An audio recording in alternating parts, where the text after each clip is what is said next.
Voltamos com a notícia de frente.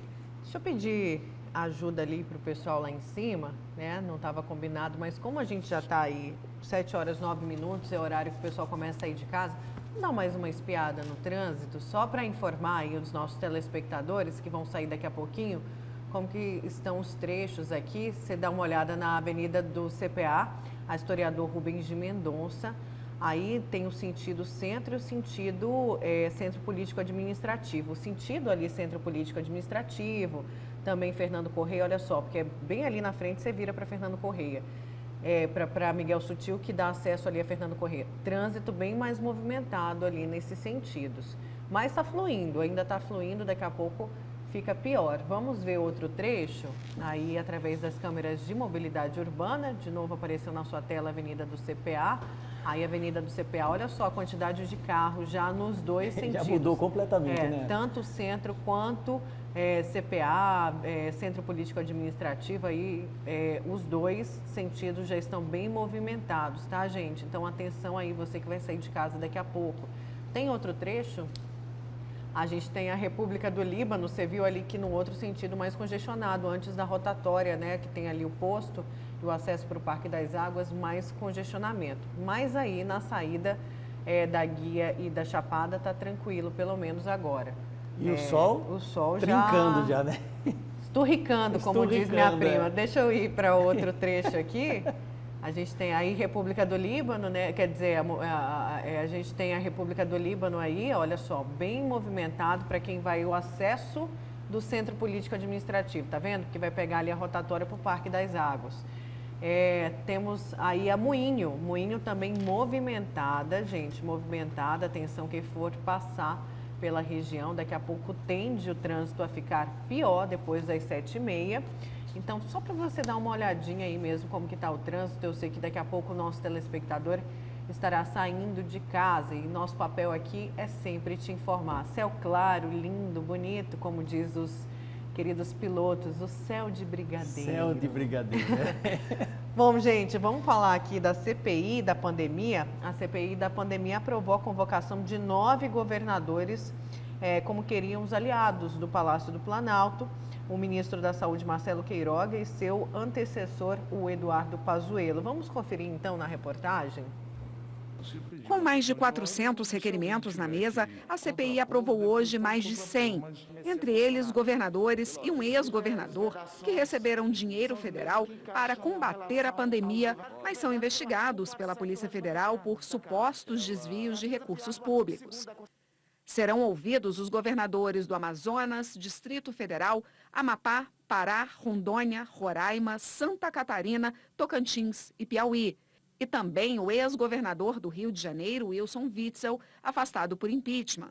A vice-governadora de Santa Catarina, Daniela Reiner, também foi convocada. Assessores, ex-assessores e amigos do presidente, que segundo relatos o aconselham sobre ações de combate à pandemia, também vão depor. É o caso de Felipe Martins, assessor da presidência, e do empresário Carlos Wizard. O dono da empresa White Martins, Paulo Baraúna, que produz e fornece oxigênio hospitalar, também vai falar à CPI. O clima esquentou quando um senador governista tentou incluir prefeitos nas convocações.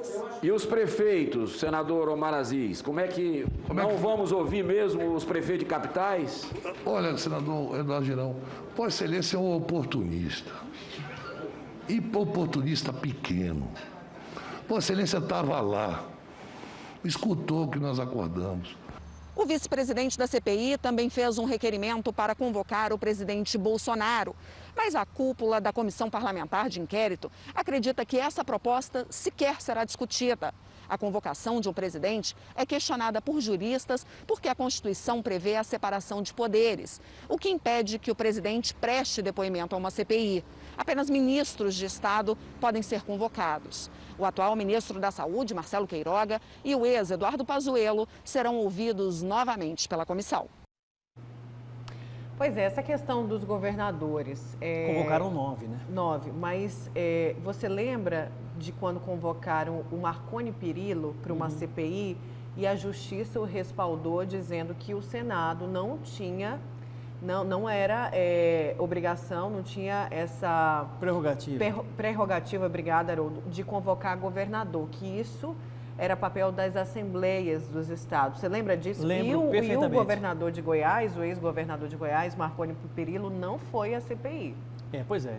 Então, outros podem também usar desse direito e entrar na justiça para não irem, exatamente, né? porque vai, de certa forma, aquela decisão gerou uma certa jurisprudência no processo, né? Entre aspas. Eu não sou advogado, não entendo disso, mas o que eu percebo é assim, inclusive eu falei ontem aqui em primeira mão, porque recebi essa mensagem aqui, dizendo que Mato Grosso está fora dessa investigação feita por parte da CPI da pandemia, que em 53 operações foi levantado um montante de 163 milhões de reais, provavelmente desviados por governadores, né?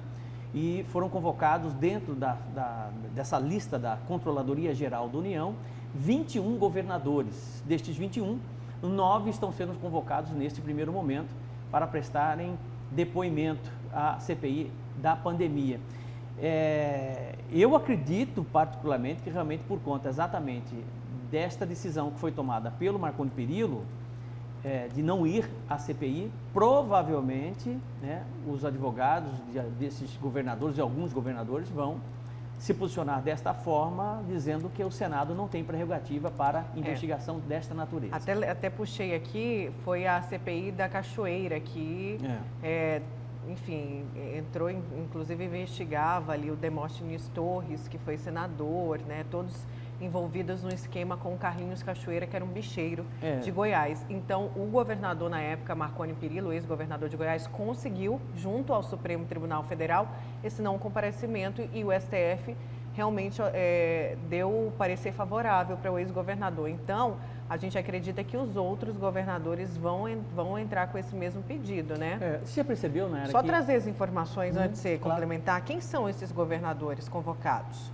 Os governadores dos 9, Wilson Lira, do Amazonas, Helder Barbalho, do Pará, Ibanez Rocha, do MDB, do Distrito Federal. Só lembrando que o Helder Barbalho tem um pai senador, que é o Helder Barbalho. É por isso que eu ri aqui. Mauro Carlesse, do PSL do Tocantins, Carlos Moisés, de Santa Catarina, Antônio Oliveiro Garcia de Almeida, de Roraima, Valdez Góes, do Amapá, Wellington Dias, do Piauí e Marcos José da Rocha dos Santos, de Rondônia.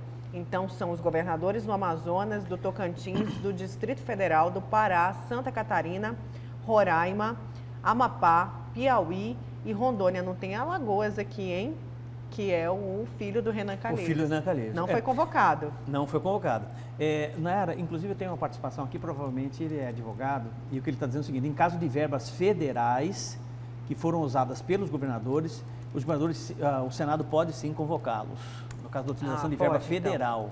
Né? Então pode ter outro parecer do STF, se eles entrarem. Exatamente. Mas você observa que realmente é um emaranhado, né? A questão das leis no Brasil, elas existem, mas as brechas nas leis são tantas que os advogados acham sempre um caminho para amenizar a situação dos seus clientes, sejam eles governadores, prefeitos, né, empresários, seja lá o que for. Sempre tem um caminho. E eles conhecem muito bem isso. Pois é, então o Renan Filho não foi convocado. Foi nada. O pessoal disse que ele ia ser, né? Apesar que o Jader Barbalho, eu não vejo ele participar ali muito da CPI, então ele vai ficar menos ainda quando o filho dele for... Menos ainda. For lá... E depois. ali, olha, ali o que tem de governador com problema na justiça, o que tem de senador com problema na justiça, né? Com processos do Supremo Tribunal Federal, não são poucos. A boa parte, a maioria dos senadores tem muito problema com a justiça. Isso é do conhecimento da população brasileira. É muito simples, é só você colocar o nome dele lá e fazer um levantamento. Inclusive, eu tive a oportunidade de fazer isso na semana passada, ou retrasada, mostrar exatamente quem são os membros dessa CPI da pandemia, de que forma ela está sendo configurada. Já disse por várias vezes que a sentença, né, desses senadores da CPI, da boa parte dos senadores, as sentenças já estão no bolso, prontinha, antes mesmo de qualquer tipo de inquirição, qualquer tipo de oitiva. E, infelizmente, essa é a CPI que nós temos aí. Pois é, vamos aqui a algumas participações dos nossos telespectadores. Exílio do CPA, bom dia, Nayara. Quem é o responsável pelo vencimento dos testes da Covid na esfera federal? Fala aí, Haroldo.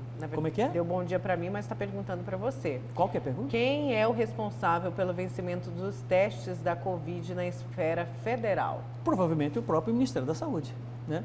Ele deve ter artifícios. Por exemplo, aqui você tem a representação do Ministério da Saúde, aqui, uma instituição em que você tem pessoas que representam o Ministério da Saúde, tanto é que são essas pessoas que recebem as vacinas e entram num processo de logística junto com o Estado e, a partir desta logística, distribuem para os municípios vacinarem. A responsabilidade de vacinação é do município, não é necessariamente do governo federal, muito menos do governo do Estado. Mas em caso de medicamentos, de caso de testes, por exemplo, a responsabilidade, eu não tenho dúvida, uma vez que ela é provinda do governo federal, é ele que controla a validade disso tudo. Eu acredito que seja isso. Bom dia, acredito que tem que ser fiscalizado pela população, pois essa CPI sempre não dará ninguém, paga nada e nem ninguém fica preso, pois os políticos não fazem as leis para condenar quem erra, né? Diz o André aqui de Várzea Grande. Lei só existe para os fracos, o André complementa também. Tem mais gente aqui? Bom dia, sou vigilante, estamos correndo risco com essa doença, com o vírus, pois estamos na linha de frente. Desde quando se iniciou a pandemia não paramos de trabalhar. Nos ajude, por favor, aí. É William, Brasil. Pois é, todo mundo quer, né, ser incluído nessa vacinação, gente. É complicado, mas é muito importante, isso inclusive foi ressaltado pelo secretário estadual de Saúde, Gilberto Figueiredo, de que os gestores sigam o Plano Nacional de Imunização. O problema é que alguns prefeitos estão pulando, né, ou não estão atendendo exatamente a forma com que esse cronograma foi montado, né, quem deveria ser contemplado, cada etapa, né, cada grupo específico, estão colocando grupos que não fazem parte do Plano Nacional de Imunização. Aí tem problema, aí falta vacina. Falta vacina de segunda dose, falta vacina para um grupo específico de pessoas que precisam tomar vacina antes mesmo, dentro do Plano Nacional de Imunização. Quer dizer, então, o grande problema hoje que nós temos é exatamente isso, principalmente no estado do Mato Grosso. Alguns gestores, prefeitos que não estão seguindo o Plano Nacional de Imunização e estão vacinando grupos que não deveriam ter sido vacinados num momento como esse. É por isso que está faltando vacina. Bom dia, Nayara, bom dia, professor. Fica aqui a minha revolta. Enquanto deixaram estragar um monte de remédios, nos postos de saúde não tem remédio para pressão alta. Nem adianta ir no postinho com receita médica, porque não tem nem nada, AS, não tem nem AS. Ontem fui na clínica dentária do bairro Jardim Leblon para arrancar um dente meu e os funcionários me disseram que lá não tinha nada de medicamento para eles atenderem. Olha só o absurdo, que o atendimento de urgência. Você vê, a pessoa não conseguiu arrancar um dente porque não tinha remédio para dar depois, porque tem que dar para infecção. Nayara, é uma bagunça, Nayara. Isso para mim não se configura de outra forma. É uma bagunça, né? O que nós recebemos de reclamação de pessoas que precisam de... Veja bem, ele está falando de losartana potássica, está falando de remédio para pressão alta, gente. Que aí, ó, em qualquer farmácia que você for comprar, é R$4 uma caixinha com 30. Está entendendo? Quer dizer, é um medicamento que, inclusive, pode ser e está sendo fabricado, é fabricado pelo laboratório da Marinha a custos baixíssimos. O problema é o seguinte, o problema é que eles não sabem controlar, não controlam. É completamente descontrolada a coisa pública. Completamente descontrolada. Você falar para mim que a gestão de medicamentos, né, é diferente de uma gestão, por exemplo, de uma farmácia que tem também milhares de medicamentos, não tem diferença nenhuma. O problema é que você tem que ter uma tecnologia boa e alguém que possa alimentar essa tecnologia para que o medicamento não vença, porque a demanda é sempre a mesma. O seu João, que precisa do remédio para diabetes, a dona Maria, que precisa do remédio para pressão alta, todo mês eles precisam do remédio. Será que a Secretaria Municipal de Saúde não sabe disso? Não consegue dimensionar exatamente esse volume de pessoas que precisam de remédio de alto custo? Ora, pelo amor de Deus, é simples. Não tem dificuldade nesse processo. Se ele precisa todo mês, o medicamento tem que estar lá todo mês. Você compra um volume X e faz o controle de gestão de estoque dentro exatamente disso. Faz com cores, muitas vezes, o que está sobrando o remédio, você coloca lá verde, tá com o remédio que está mais ou menos acabando, coloca amarelo, né? Para que o sistema te sinalize desta forma. Vai acabar daqui a 20 dias, coloca vermelho, para que você possa fazer uma nova compra dentro da demanda controlada que você tem hoje de pessoas que precisam de remédio de pressão, remédio de diabetes. A coisa é simples, o problema é que é mal cuidada, é mal gerida. Eu não consigo entender de outra forma que não seja essa. Aí vem mais denúncia, Nayara, tem muita gente tomando vacina falsificando receitas. Meus parentes, olha isso. Gente, essas pessoas vão ser punidas. Uma hora a conta chega. Você lembra do auxílio?